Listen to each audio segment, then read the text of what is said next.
into say 15 plus shipping. This was one of over 5,000 people have these sitting somewhere on their shelves in their eBay business somewhere. So we appreciate it, and I hope it gets things moving for you. Another one of ththese small ones sold, $9.95 plus shipping. In all honesty, it was part of what led me to finally decide to do shopcommons.net, and it is a work in progress. I'll talk about it at the end of the video. I don't want to bore you with it, but it's knowing all this stuff and hearing people say, hey, my Goodwill is no longer an option for me, or a very little option. You know, it's not, you're not going to go in there. You could go to 4 of them and find like $40, $50 in profit some days. It's like, I'm not sure it's worth it. That's not the case for everybody. I understand that. But that kind of thing is what got me thinking about this, because I don't want a job, right? I don't want to work with one of these companies. It's like a job. I don't want to deal with 80% of the merchandise is just not sellable. I'd rather pick at garage sales. So if I don't have to get a job, I don't want a job. But I've started to connect with those people who do those things. And I don't even want to buy all that stuff off of them, to be honest with you, which is why I created this marketplace for people to turn stuff over quickly. It's not quite where I want it to be. It's selling like crazy, way better than I thought, considering the type of things that are on there. There's really good deals, but they go quickly. And then there's a lot of stuff that has to find the right kind of person that's selling in the right marketplace. Not long ago, you probably saw me buy a ton of cassette tapes, and I was pretty particular. There were boxes and boxes of cassette tapes, and I pulled like 19, 20 of them out, and they were $1 a piece. So I had to find ones that were going to be, $10 into say 15 plus shipping. This was one of them, Marilyn Manson, Smells Like Children. Jeez, never listened to it. And that one sold for $19.95 plus shipping. And let's face it, none of this stuff is particularly new, but some people are starting to figure out different ways to kind of tap into that market for sourcing. And I mean, I've heard stories from people at estate sale company. They're like, I went to work for an estate sale company because I knew I'd get the first choice of the stuff. I might have to pay up for it or do whatever, but I had the first look at it.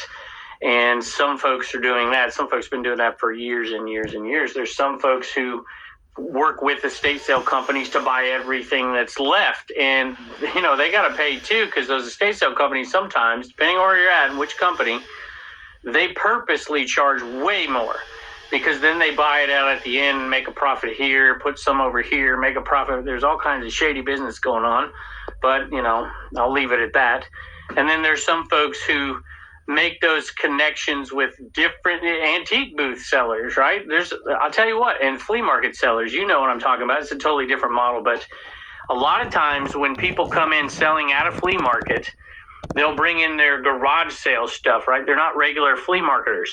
And they pull up, and all the people who sell at that flea market, they go there and they buy all the stuff out before the lights even come on. The sun hasn't even got up yet, where most people who are coming to the flea market to buy, a lot of those things you're buying from those flea market vendors actually came in before, and it's the second time they've been sold that day. Speaking of commons, earlier I did sell a lot of comic books.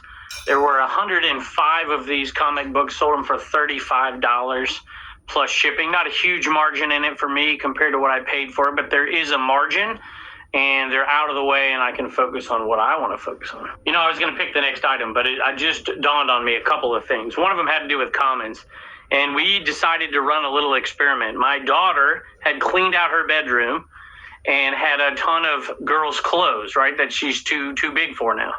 And of course we were going to, we give to different places. We don't do Goodwill, but we give to different places. And I thought, let's run a little experiment with these, because they're all the same size. I thought, let's put all these over on commons. It may not be a reseller who's buying them, but let's put them all over there as all the same size and see if somebody wants to buy them for themselves. And that's cutting out that thrift store. If I can get some money and pass it on to the end buyer, or somebody might buy it, I suppose, and piece it out. But that's not the kind of thing I like to sell. Sold a pretty cool little Viper Fruit of the Loom Made in the USA single stitch t-shirt with a pretty cool back hit right there.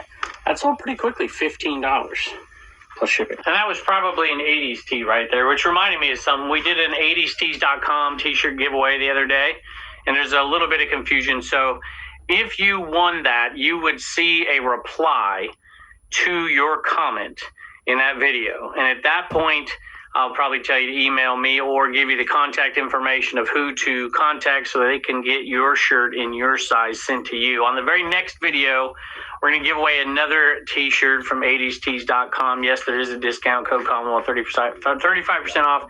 There should be a link below somewhere in the description as well.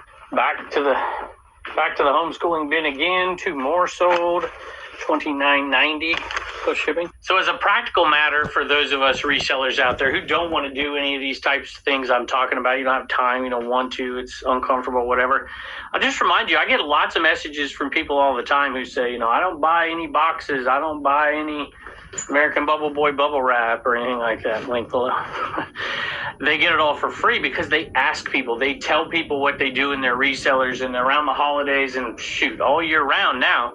They save those things for them and give them to them at work. I used to have a janitor would bring me boxes. I would tell him where to sit them right by the door that I exited every day, and I'd pick those boxes up and bubble wrap and all that stuff on my way to the car.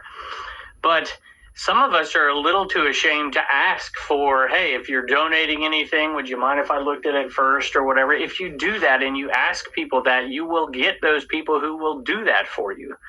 Because they're not wedded to Goodwill. If you tell them I'll come to your house and pick it up, they'll be like, shoot, heck yeah, I'll take it. Some people will say no, but are you too ashamed to ask for that? I don't know. A lot of people aren't, and that is one way to source as well.